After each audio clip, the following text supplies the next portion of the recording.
بسم الله الرحمن الرحيم إذا زلزلت الأرض زلزالها وأخرجت الأرض أثقالها وقال الإنسان ما لها يومئذ تحدث أخبارها بأن ربك أوحى لها يومئذ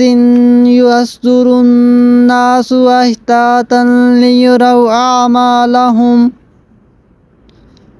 فمن يعمل مثقال ذرة خيرا يرى ومن يعمل مثقال ذرة شرا يرى